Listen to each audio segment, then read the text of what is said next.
Hello, everyone, and welcome to the Cricket Podcast on another day of England heroic performances. They have eliminated themselves from the ICC Champions Trophy 2025 with a little hand, it has to be said, from Afghanistan. That's right, they're going home. They're joining Pakistan on the special bus and Bangladesh on the special bus. Heading back to a golf course near you. It's going to be March soon in England. There's probably some decent golf to be had if you're at a decent club, I would say. So it's not all doom and gloom for Josh Buttler and the boys, but they are out. And it's quite funny, to be honest. I don't think we expected much more. It got to the point where I wanted Afghanistan to win when it was getting dicey at the end of that game. Like that was the funnier outcome. I thought Afghanistan were really good. I thought they were really good, Afghanistan. They were good. There's plenty of genuinely heroic, not like hilariously heroic performances from the Afghans to talk through. But I actually think, Max, it would have been funnier if England had somehow won. Yeah.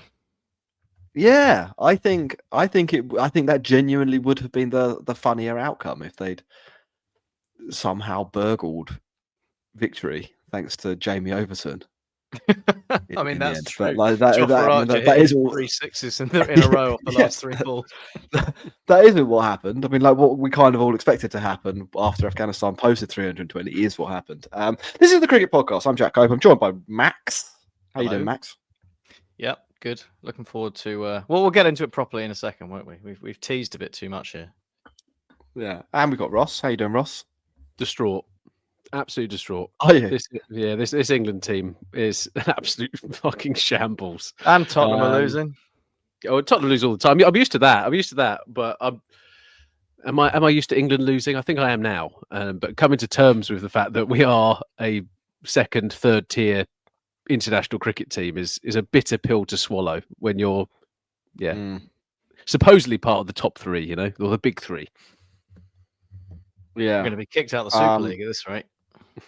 Haven't they won only one of their last 11 white ball matches? I mean, I don't know. Yeah, but what you have to remember, Jack, is that we went in with big plans for this Champions Trophy. We changed our whole approach. We did like a whole pre-season of a new tactic, just pick 90-mile-an-hour bowlers who have got injury problems, and then just shove in another wicketkeeper where we possibly can do. So it's an experiment, and the experiment has failed miserably. Yeah. That's failed. It doesn't matter though, because when we win the Champions Trophy in 2029, are we going to be invited? do we qualify? To be honest, I mean, England only just qualified for this trophy, and they finished about where a team that only just qualified for a tournament. When Bosnia and Herzegovina qualified for the World Cup, no one thought they would get through the group, and they didn't get through the group. England, they're basically the Bosnia of cricket, aren't they? At this point in time. But I must admit, I'm not sure if it's kind of my complete bias as being English. I thought we might have been better than Bangladesh, but I took the piss out of Bangladesh a couple of times. We're just as bad. Yeah. No, I thought that was about where we were. Lucky to be in the competition. That's really... Yeah, I mean, I think losing to Afghanistan is bad. I probably have thought I thought they would probably beat Afghanistan. I didn't think it was a banker, but I think it is a bit of a shock, isn't it? But it's not wildly shocking.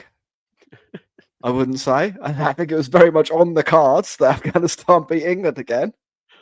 Yeah, it's only a year ago. A year and 3 months ago that they knocked them out. Or effectively knocked them out of the Big Boy World Cup. Not much has changed. Anyway, look, we should talk about the game itself, Max. What I will say is that you can find the Cricket Pod on Twitter, Blue Sky, Instagram, patreon.com/the Cricket Pod if you want to support us directly.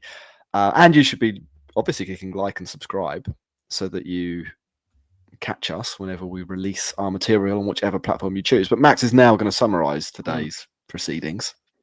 Yeah, well, in a manner of speaking, I was in a bit of a strange mood this afternoon after all that cricket, so I'll apologise in advance for what's about to happen. Because I don't know. What accent are you going to do? No accents. I don't know. Well, there is an accent that would fit this quite well, Dutch. but I'm not gonna do it. Did you know, gents, that it's currently Cornish Pasty Week, National Cornish Pasty Week? No, I didn't know that. No. Well, it is. That's a thing, and I've been thinking that this England white ball side kind of reminds me of a Cornish pasty in a couple of ways. So hear me out, right?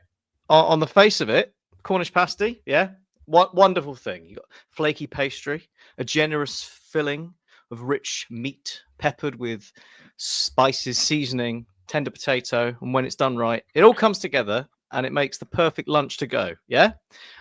And if forms of cricket were meals, then I think fair to say T20 would be your lunch on the go of a meal, right? The problem, obviously, is that this isn't T20 cricket. It's one-day cricket, and even then, a Cornish pasty, not always what it's made out to be, right? Picture the scene. So you're peckish, you're in a rush. It's King's Cross Station, and you spy no queue at the West Cornwall Pasty Company. Other pasty vendors are available, and it's a perfect solution, right? But then you find it's been set out for a while. The pastry's tough. The inside's cold and barely filled. It's mostly potato, and it costs you £9. And welcome to the England white ball side. On paper, really good at T20, real body in the middle. Actually, in reality, not that good. And for an ODI, obviously, you don't want to pick a T20 team. You want something more substantial. But unfortunately, England are an even hosting bigger pasty.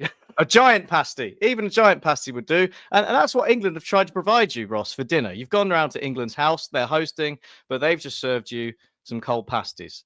And almost, today, England's performance was a bit like a pasty. There was a few good bites at the start, got off to a positive beginning.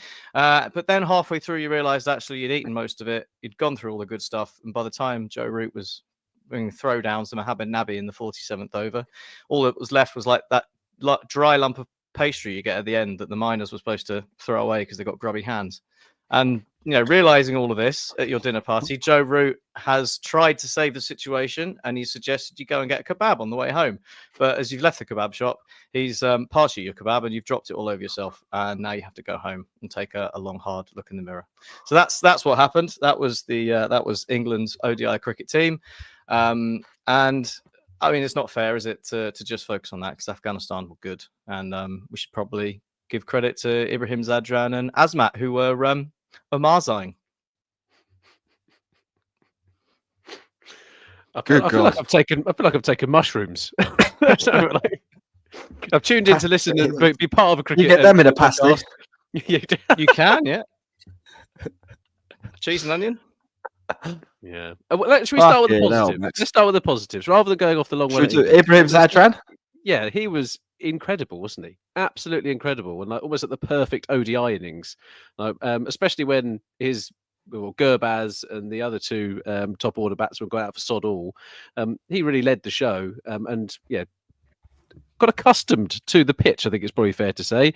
The worm got a little bit more erect as it was going up, right, in terms of the last part of the innings. And to get a 177 is unbelievable, especially at a strike rate of 120.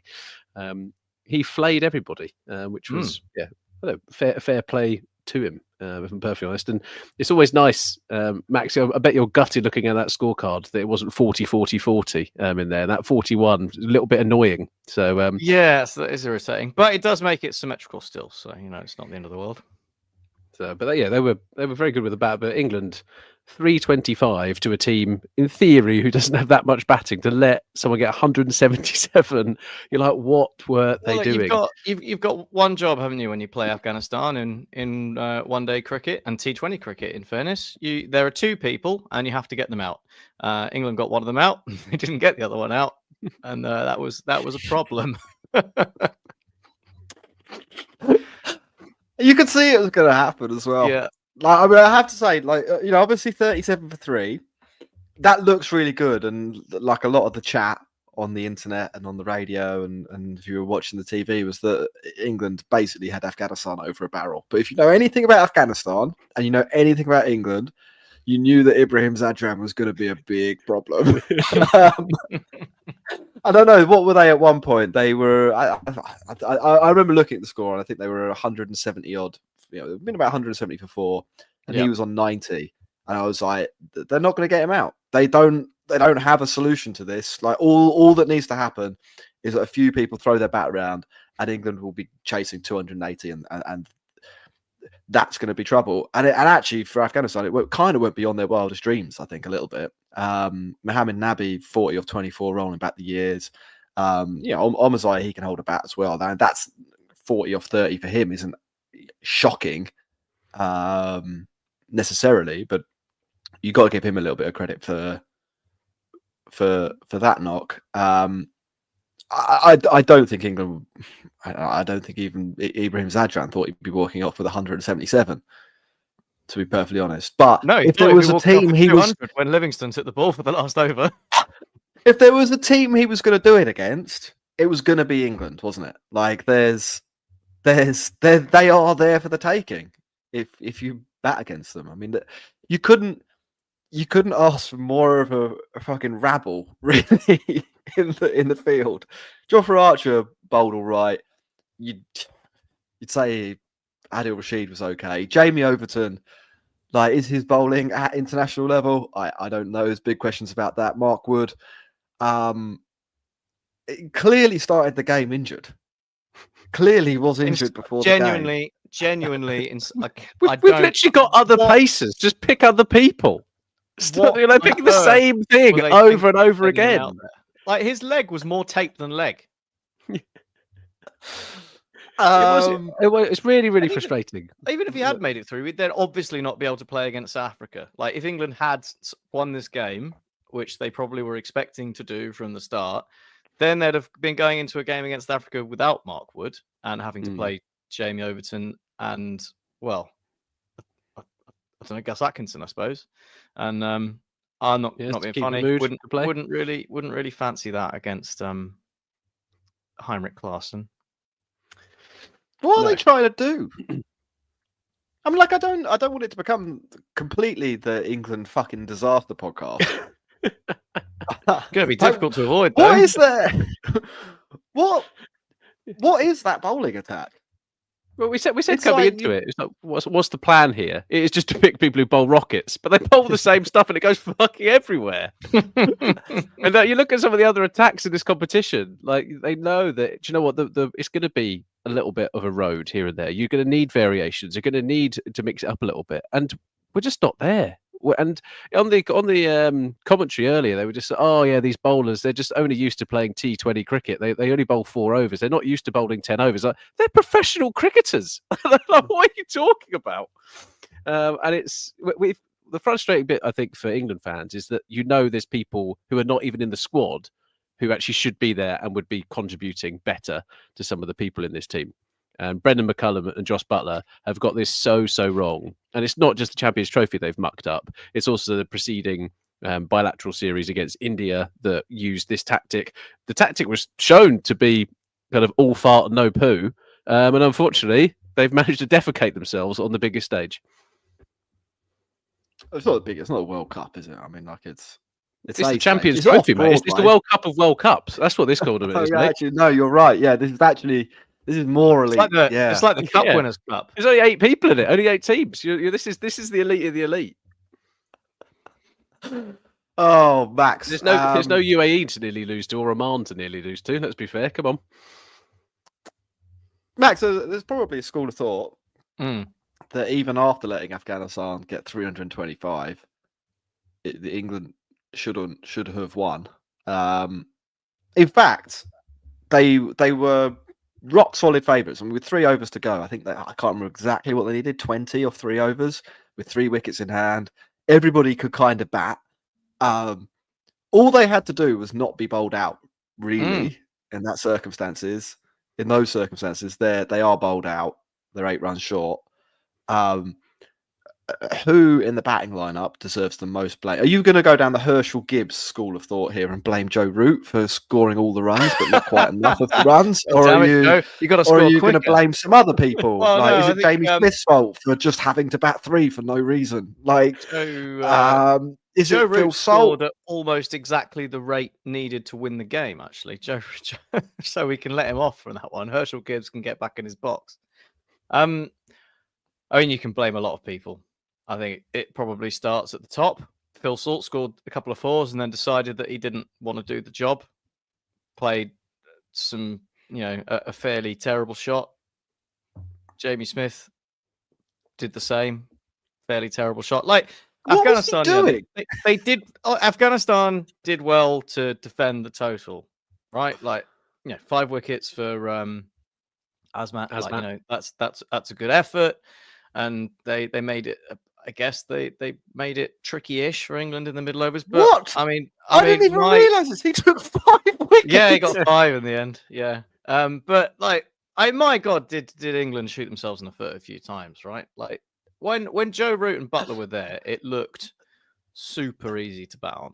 I disagree. I disagree. Josh Buttler couldn't hit anything for about 20 deliveries. He was absolutely scratching around like a cat on a post. It was unbelievable watching him. And then he got out to a bouncer. He looked absolutely fine. Then he tried to do a scoop thing, missed it, and for some reason it completely scrambled his brain. And then he played totally the wrong shot. And I mean, we never backed Livingston to finish it off, did we? Because that would be out of character. And I don't think anyone really was expecting Harry Brook to do the job. I think 25 or 21 is probably about exactly what you expected from Harry Brook in that situation. Look like you might do something well, then not play possibly the worst cricket shot I have ever seen. It looked like he was match fixing. That's how bad the shot was. It was kind of like when you're playing cricket as a kid and you're like playing with your granddad or something, and you literally your body goes, "I'm going to give you a catch." You literally just like really, really softly. There you go, Mohammed Nabi. Have your moment in the sun. Even Jamie Overton, right, who did a half decent job at the end of taking England really close to winning, and then when, like you said, we got to the point where all that was required for England was probably like, I don't know, three twos and over would have done it. He just forgot that running 2 was a possibility and decided to dunk it up in the air for no apparent reason. So basically, if your name isn't Joe Root, it's your fault. That's where I am. Oh. Here's a question. Is this team, this white ball team, worse than the 1 win in 17 test match England team, Ross? I think this is more exciting. I think the funny thing is, Joe Root's the only shining light in both of those teams. And he was the captain. Who's won. It's difficult. I just think that England have approached this in a wrong. We had to almost keep faith in the Brendan McCullum kind of school of thought going into this. It'd be like, oh no, look, he's done a reasonable job with the Test 11. It's a little bit left field in some cases, but players seem to be liking playing for him, etc. It's going to be a little bit of freedom when it comes to playing, but they have continued on the Josh Buttler captaincy. They were rubbish under Matthew Mott and Josh Buttler, and when it comes to this ODI setup, they're just probably going about it as if it's the wrong kind of game. It's not an elongated T20. They haven't got the ability to play it like that. Some of their players are a little bit past it in terms of their actual ability. And then from a bowling perspective, we can't claim that the plan is there at all, because we're playing one bowler short than we should do, because we are playing 3 wicket keepers in the 11, which is just bonkers to me. And then we're asking Joe Root, who he's a decent enough part-timer, but he's a part-time spin bowler, and then hoping that Liam Livingstone can trick people by bowling 1 off spinner, then 1 leg spinner. So it's such a baffling so hard approach. To fix that, Ross, you see. You might as well have a sign that says the next one will be an off spinner. Yeah, and I don't think you can blame someone like Jamie Smith. Like, England's muddled thinking there. Like, what was wrong with Joe Root at 3? Genuinely, what was wrong with that? Why did they need Jamie Smith? 4 is higher than 3. 4 is also a boundary, and 3 is you have to run all of them, don't you? In many ways, a 3 is the worst thing you can do as a batter because you have to run 60 yards. So who did India have batting at 3? Oh, it's Virat Kohli. Is it Kohli at 3? Isn't it in ODI cricket? Steve Smith, Australia, in 3.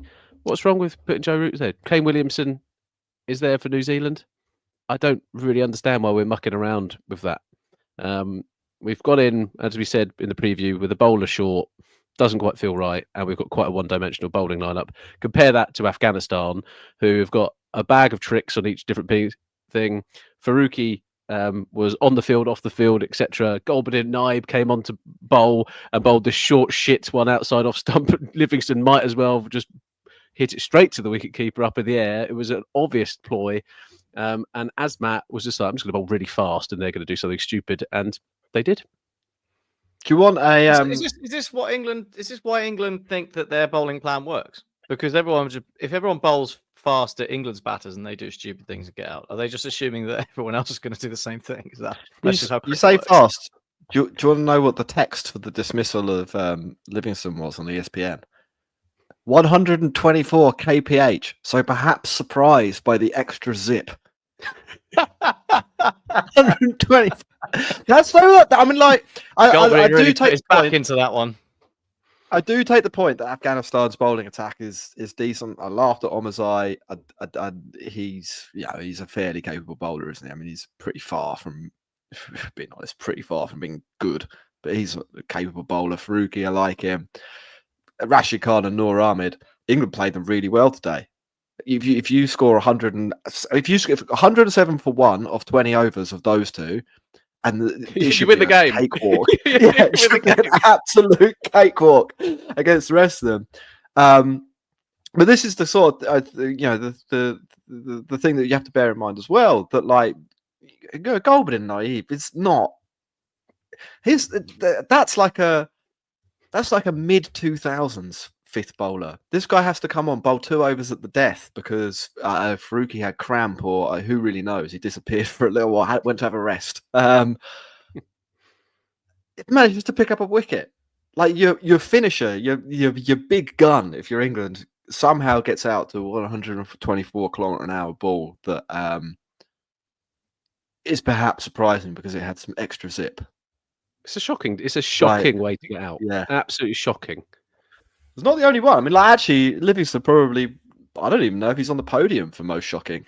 You'd probably say Jamie Smith's up there. Harry Brooks certainly up there. Joss Butler's the problem here.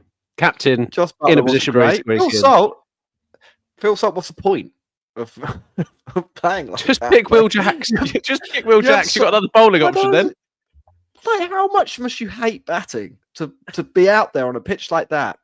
And again, with some respects to Afghanistan, they're not an awful bowling attack, but they're not India. You know, it's not like not every ball is going to be a massive challenge. There's going to be a big spell at some point where the bowling is fairly innocuous.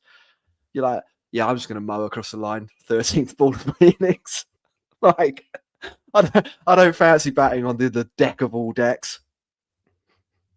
Awful, bad, but funny. Apparently, Omazai was ODI Player of the Year. I think that actually tells you a lot about how seriously teams take ODI cricket. I don't think that tells you much about Omazai. And England, that's a point they should look at. To be honest, I mean, if the rest of the world is if people are treating ODI cricket in such a way that Omazai ends up being the number one in the world, maybe the format needs a little bit more love, care, and attention from teams like England if they don't want to get wiped out of tournament in their second game. Obviously, it's going to be massive. Yeah, I was just about to say the same thing, Ross. Obviously, the thing next is reactionary explosions at home, and everyone's going to go mad about what should happen and sack Joss Butler. So what happens? Who do we move on from? I think Joss Butler's going to resign. I think he'll do that. I can't see him continuing now. I don't really see how you can. The wheels came off in that. The last 15 overs of that Afghanistan batting innings, the wheels properly came off. There was balls flying through people's hands, no one knowing what was going on. Mark Wood being injured, Livingston bowling the last over. He took 2 wickets and conceded 2 runs off it. It was a really good last over, but Liam Livingstone is not bowling the last over. I don't know if they just, copied Australia. Oh, Marnus Labuschagne did it, and it kind of worked. Let's give that a go. I think it's because Wood was injured, wasn't he? Yeah, so but they would have bowled him again. But when they knew Wood was injured, and they were Harry Brook didn't get to bowl. there were bowlers Obvious left, game for him right? to play. him There to were bowl. bowlers left so that you could have arranged it so you didn't have Liam Livingstone bowling the last over. It felt like they didn't know what was going on. It was all a bit rudderless and chaotic, and that's never a good sign from my perspective. They hadn't done the anyone's most basic homework. Like, you can have Liam Livingstone bowling the last over if you He does a good sorted job. out the He main does a good problem. job, to be fair to him. Went for 2 runs. Yeah, but got like, a couple of wickets. you could do it if you have to try and get Zadran out. You have to do something. Like, there's no that's where I think the rudderlessness really is you have to have plans for 2 players in this team. And then you have to have backup plans for 2 players in this team. And then you might need a backup to the backup. There are 2 really, really, really good batters, Gurbaz and Zadran. And there are a few others that aren't bad. They're like a capable They'll be able to ODI contribute, player. Like, yeah. They're the 2. And they didn't. They were like, well, we didn't get him out early. Like, he plays for Afghanistan. Presumably he'll just get out later. And he's punished. I think, I mean, that as much as England fucking up is a huge story, I think like you do have to say as well. That was a phenomenal winning. For Zadran, that's Afghanistan are a team that win cricket matches by bowling. Apart from today, like this is his day. Omazai has had a good day as well, but like really 177 of 146. If he gets 150, Afghanistan lose this match. If he gets 160, Afghanistan lose this match. Like, you have to go above and beyond the most ridiculous performance you could possibly expect to post a score that But he hit twice as many score. sixes by himself than England did in their entire innings. Yeah, it was good. Anything else anyone wants to say? I think we should touch upon those consequences, right? So I think Josh Buttler will resign. This is surely going to be the end of Joe Root's ODI career. He's the best player we've got. Easily the best player we've got. I want him to continue, but is there going to be that desire? The next World Cup in the ODIs is in South Africa and Zimbabwe. Thank you, Rickon, from the Discord earlier, in 2027. Is he really going to want to play all the way through then? Could do. Maybe 36. Could do. I mean, I want Joe Root to play. Joe Root doesn't have to play another ODI. He's used to play for shit teams. He doesn't have to play another ODI between now and then to be picked in that team. Yeah, that is very true. And that would be fine. True. But there's not on the batting side. Like, we've had a nightmare, an absolute nightmare.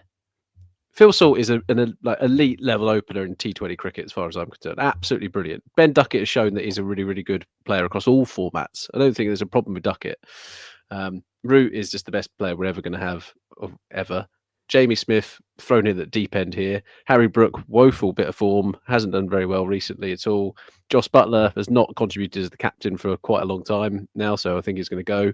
Liam Livingstone, Liam Livingstone, not an ODI player, I don't think now. T20, fine, but even then he blows so hot and cold. There was no England fan listening to this, other than probably Liam Livingstone's family, had any faith that Liam Livingstone was going to go and hit any runs. I mean, what did he get? 10 off 8? Yeah, but then I think like the worst. Like, it was like, it was just like the first ball was exactly squared up, went straight for it. It went through slips. Overton, I don't mind Overton. Like, again, he's only playing his 8th game for England or something like that. He's got something about him, but England's first choice, is he? Yeah, but he's one of those players who's too good for like the domestic talent, but probably not quite good enough for international cricket. Archer, it's great to see Archer back playing, and I think that's massive for England's summer against India, and then on going to the Ashes if we can keep him fit. Adil Rashid is magic; he can play for as long as he likes. And then Mark Wood is too fragile; can't play all the formats. So England lacked some adults, I think, in this. England you needed Dawid Malan. Value opening bowling as a skill in ODIs, as far as I can tell. Like, could we have Joff Archer opens the bowling, fine. He's quite good. Mark Wood is not an opening bowler. Jamie Overton is not an opening bowler. Bryden Cast is not an opening bowler. I guess Gus Atkinson is a bit, but the couple of times he's played, it's not gone so well. They don't seem to value any sort of skill of, those first 10 overs with the ball. They're just like, well, any bowler can do it. That feels odd to me. Yeah, I'd like to see a left-hander. Frankly, is odd. Can't they wheel Chris Wokes out? I mean, Or, like, if we're gonna, it's not like we're committing to like a whole new generation. I mean, that's the other sort of thing here. It's not. I think if England had done this with a team of 23-year-olds, I think you could be a lot more forgiving. yeah, Which is maybe why Jamie Smith gets a little bit of a pass. They kind and he of probably haven't. wasn't Like, picked well, with an expectation that he was going to be thrown in at number 3 in the first game of the yeah, like the Championship. bowling attack especially. Like they've picked age-wise and ability-wise, like very much a win now bowling attack. Like there's no reason to pick Overton and Wood and Archer as the three seamers unless you think they're the best three seamers. There's not a development project there. I mean, arguably, very, very arguably, you say we want to give Joff a little bit of time at the top level because we want him to play in the Ashes. I think that's quite arguable. I think there are maybe other opportunities to just put like an entire IPL that he can bowl at international quality bowlers in. Batter, no, he does, but you bowl at batters, don't you? Generally speaking, I don't. In theory, I don't. I think if you're going to do that, why not pick like bowlers who are better and old, like instead of worse and old. It's how have you got in your head? And I don't like Overton's catching some strays here, and he probably doesn't really deserve them. Like he actually did nearly win the game for England. Yeah, but I don't know how have you got in your head that 10 overs of Overton is better than 10 overs of Wokes? And the batting's probably a wash between the two of them, isn't it? Like I don't think. But they obviously have decided that, or they've decided that Wokes is, we don't want to stress him out too much. Like we need him for 4 months' time when they play India at home, and he'll probably only play 2 of those matches. What is the thought process? How and then they've got but let's just think some of the gaps, right? Liam Dawson hasn't played at all. We're not going to play for England again, I can imagine. Sam Curran not picked in this team. Will Jack's not picked in this team. Dawid Malan got retired last year. Johnny Bairstow got retired last year. There's still some talent in the English game. There's a load of talent in T20 Blast as well. I just think they've got their favourites, and it does feel like a closed shop, doesn't it? Hmm. I mean, I think Harry Brook is the epitome of that, right? Yeah, he's been brilliant in Test matches, generally when the pitches have been flatter, and he's been like half decent in T20s. There's absolutely no evidence that he's been good enough to play in this England side in ODIs, as far as I can see, and I'm getting a bit pissed off with it because it's just like, he's our guy. We're going with it. I don't care what happens. I don't care about England's fortunes. This is our guy. He can bat like as much of a dickhead as he likes. There's also no chance of some other people, right? With loads of England fans on this stream at the moment, but people like Sam Hain hasn't had the opportunity to play for England. Tom Abel has also had a great few years, hasn't had the opportunity to go and play for England. And Jack, I think to your point, that bit they've almost been caught in the middle of they've not picked the best team possible to win now mentality, and then not really got any benefit off the back of losing and crashing out of this competition immediately. And I don't even you don't even have to win the competition. You do, frankly, if you're England, have to beat Afghanistan. Like it's okay, I think, to lose to one of the better South African ODI teams around, and Australia are always going to put out a decent 11. Like even bad Australia can beat one of the best teams in the world. You can't do this twice. This is the second time they've managed to lose to Afghanistan. And our best player is spin. I'm not saying that. So we played spin quite well today, but we literally picked Tom Banton in the team so we could play better against spinners. Afghanistan have got about 3 decent spinners there, so interesting. Yeah. Interesting game. England played well against spin because Joe Root played most of it.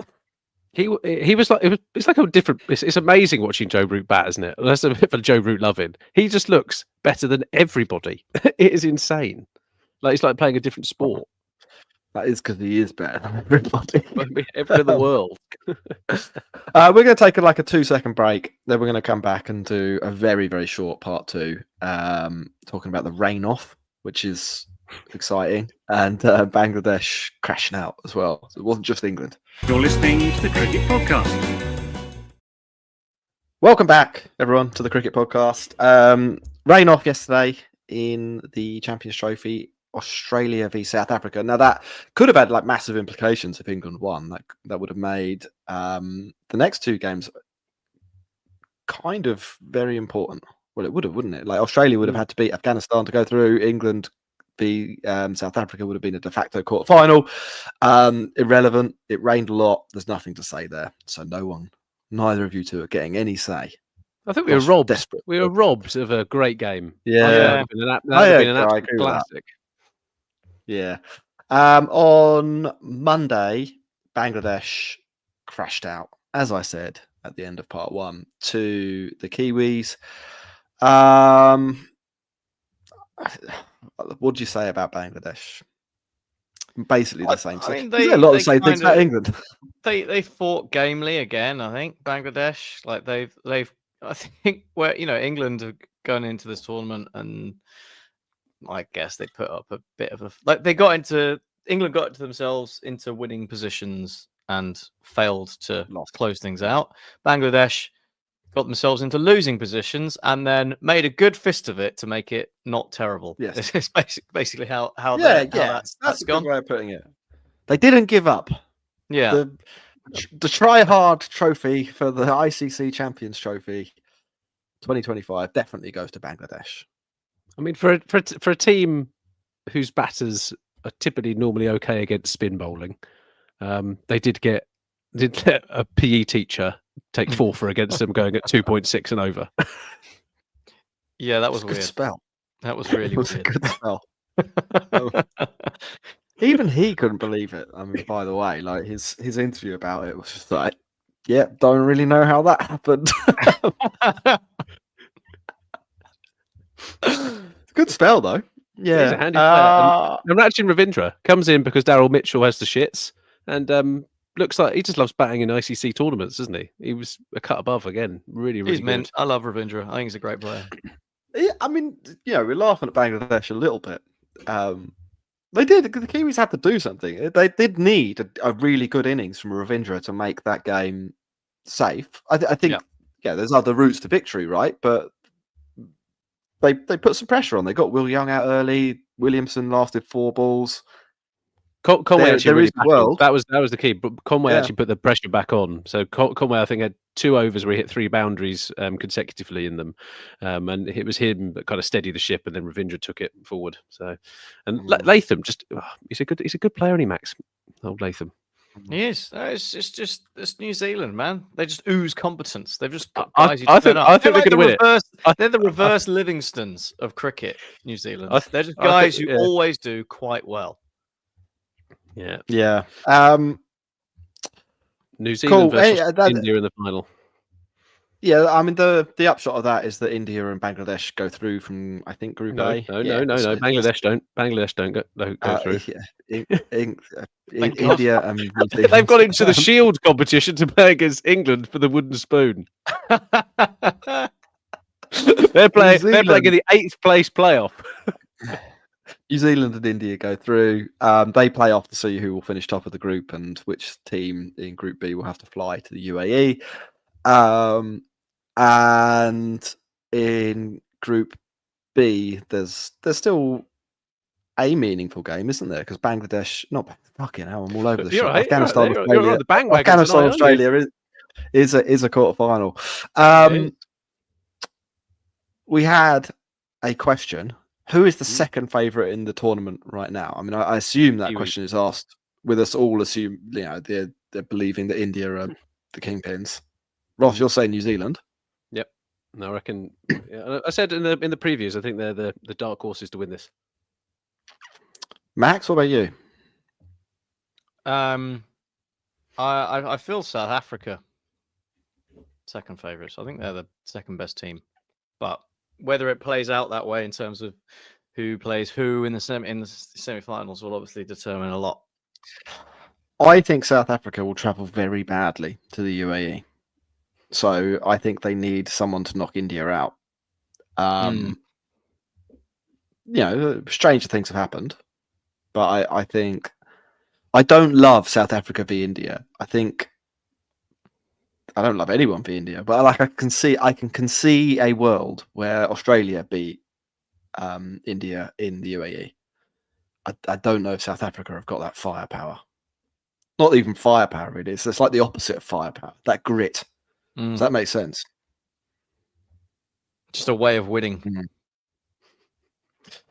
Yeah. Someone wants to say something about Brooke. I think we've said enough about We Brooke. did that. Done with him. Yeah. Don't like I him think anymore. we've said enough. Anything else? I want a new friend. I tell you what, I really like the Champions Trophy. I've been enjoying it as well. Yeah, The 3-2 is the good. Champions Trophy. I mean, the game has today was incredible. It was really, really good. And I think like we're in for some absolute treats in the next few days. Like there's going to be some really good cricket. Yeah, like I think there's something to be said for a good 50 over game where there's something on the line. Like the game today, you couldn't have asked for a more interesting day's cricket. Like England were well on top, Afghanistan fought back. It was a draw for a bit, then Afghanistan went ballistic, then Afghanistan were massively on top. Root steadied the ship. It looked like he was going to win the game. Then a bunch of wickets fell.